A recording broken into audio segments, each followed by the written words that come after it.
الأعزاء، أم كلثوم تمثل حالة وظاهرة فريدة عند كل إنسان مصري وكل إنسانة مصرية. معنا على الهواء دكتورة سحر حسن بمركز تاريخ مصر المعاصر بدار الكتب والوثائق القومية. صباح الخير دكتورة سحر. صباح الخير يا فندم، أهلا بحضرتك. دكتورة سحر، ماذا تمثل أم كلثوم في حياة دكتورة سحر حسن؟ أم كلثوم الحقيقة يعني خليني الأول قبل ما أقول هي بتمثل إيه، أقول إن أم كلثوم أو كوكب الشرق اللي رحلت عن عالمنا في 3 فبراير سنة 75، والسنة دي بيمر 50 عاما على ذكرى رحيلها، هي بالفعل حاضرة في وجداني ووجدان كل مصري وكل عربي، لأنها الحقيقة ما كانتش مجرد مطربة، كانت رمز للفن الحقيقي، الفن الأصيل، الإبداع اللي تجاوز الزمن وظل عابر للأزمان، موجود حتى الوقت الراهن بأغانيها اللي طبعا امتزجت فيها روائع الشعر بألحان كبار الملحنين، وتركت لنا إرثا موسيقيا خالدا من أغانيها التي لا تزال يعني تطربنا بصوتها الرائع وكلماتها والألحان زي الأطلال، وانت عمري، لسه فاكر، سر الحب، أمل حياتي، وغيرها من الأغاني. فبالتالي أم كلثوم هي رمز للغناء الفني، الغناء الأصيل اللي قل وجوده في هذا الزمن. أيوة. دكتورة سحر حسن، مركز تاريخ مصر المعاصر كيف يبرز تراث أم كلثوم الغنائي والشخصي والسيرة الذاتية لأيقونة الغناء العربي؟ الحقيقة أن مركز تاريخ مصر المعاصر هو من المراكز البحثية التابعة لوزارة الثقافة بدار الكتب والوثائق القومية. أيوة. وهو معني بكل ما يتعلق بدراسة التاريخ الحديث والمعاصر. أيوة. وطبعا أم كلثوم بالنسبة لنا جزء من تاريخنا، من هويتنا، من حضارتنا، بتعبر عن زمن جميل، وهي ملهمة للأجيال الحاضرة والجديدة. أيوة. وبالتالي المركز معني بالفعل بإحياء ذكراها، وهيكون في احتفالية كبيرة خاصة بهذه الذكرى، وفيها مجموعة من الأبحاث هتطبع في كتاب، وطبعا هيصاحبها إن شاء الله حفل للموسيقى لأغانيها، وطبعا الكتاب ده هيكون تخليد لذكرى أم كلثوم وسيرتها الذاتية على مدار العصور. مش بس كده، احنا عندنا كمان دار الكتب اللي بصرف بالانتماء ليها، فيها قاعة للموسيقى، فيها اسطوانات نادرة من مكتبة أم كلثوم ممضي عليها ومكتوب عليها بخط ايديها، وبالتالي فيها الأغاني اللي الرواد بييجوا يسمعوها في هذه القاعة، فيها بعض المخطوطات اللي بخط ايديها، وده حاجة مهمة جدا. دي معلومة كمان يا دكتورة حسن، الدكتورة سحر، دي معلومة ممكن ما يكونش الكتير عارفها. ده بالتأكيد. ده بالتأكيد. فإضافة حضرتك النهاردة من خلال اللقاء ده لهذه المعلومة يعني بيخلي عدد كبير من الرواد يتجهوا لزيارة دار الكتب والوثائق القومية، وتحديدا هذه القاعة.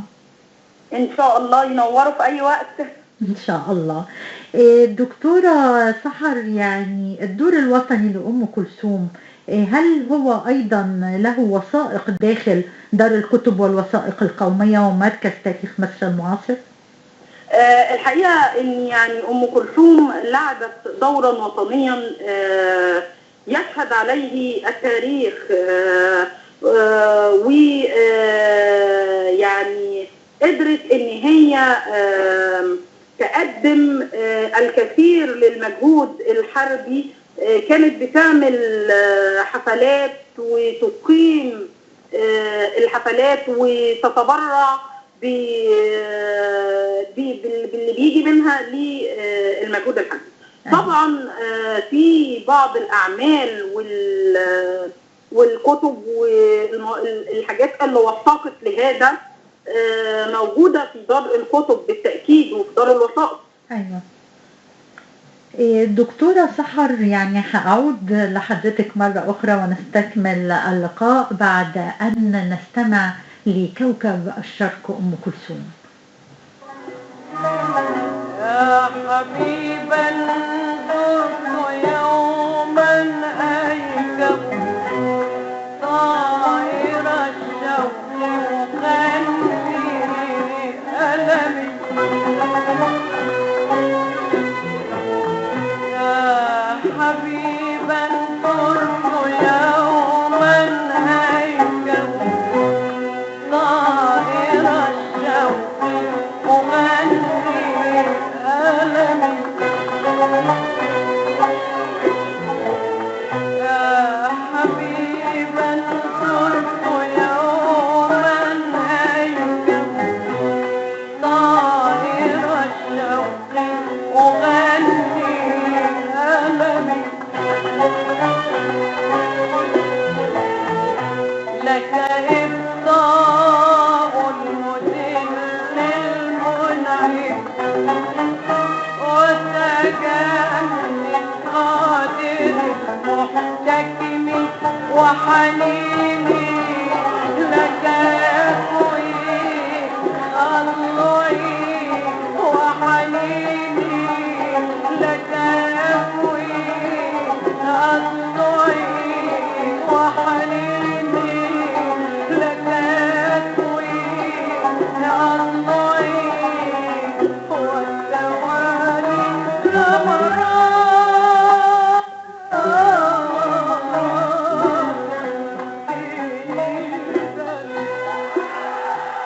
مستمعينا الأعزاء، عودة مرة أخرى لهذا اللقاء الممتع مع دكتورة سحر حسن بمركز تاريخ مصر المعاصر بدار الكتب والوثائق القومية، والحديث عن الست أو أم كلثوم أو قيصارة الشرق لا ينتهي. دكتورة سحر، السيرة الذاتية لأم كلثوم يعني كيف تبعتيها سواء في النشأة أو في الانتقال من القرية الخاصة بها طمي الزهايرة إلى القاهرة؟ الحقيقة أن أم كلثوم طبعا هي نشأة ريفية لأسرة بسيطة جدا. كان طبعا عندها موهبة وعندها حلم. نشأتها الريفية وفي أسرتها ودعم والدها ليها هم اللي أثروا فيها على مدار حياتها، وهم اللي خلوا أم كلثوم هي أم كلثوم التي عرفناها فيما بعد. الحفاظ على الأصول والهوية دايما بتلعب دورا مهما في نشأة الشخص وفي تفكيره وفي تكوين آرائه ورؤيته فيما بعد. وبالتأكيد طبعا يعني عندما انتقلت من القرية إلى المدينة انتقلت معاها كل الأسس وكل القيم النبيلة التي تربت عليها في الريف.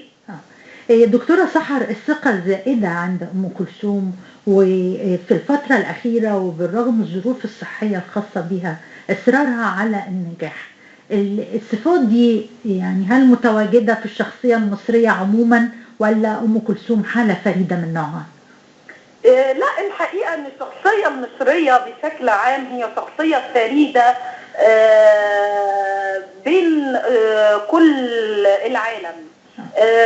حقيقي أم كلثوم أنا بتفق مع حضرتك إنها بالفعل كان عندها ثقة زائدة بالنفس، عندها إصرار في استمرار النجاح.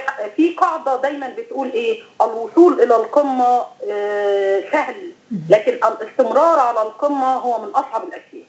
وبالتالي عشان انا اقدر احافظ على اللي انا وصلت له كان لازم استمر بنفس ادائي، بنفس قوتي، بنفس ثقتي بنفسي. وده مهم، وده متواجد في الشخصية المصرية بشكل عام. يعني خاصة ان احنا حتى لو رجعنا للكتب اللي اتكلمت عن الشخصية المصرية، سواء كان ميلاد حنا في الأعمدة السبعة للشخصية المصرية، او جمال حمدان لما اتكلم عن شخصية مصر، لا الشخصية المصرية شخصية متفردة ذات صفات خاصة بتخليها دايما متميزة ومختلفة عن الآخرين. أيوة. الدكتورة سحر حسن، إحياء الذكرى 50 لرحيل أم كلثوم من قبل وزارة الثقافة يعني أضاف كثير للأجيال الحالية.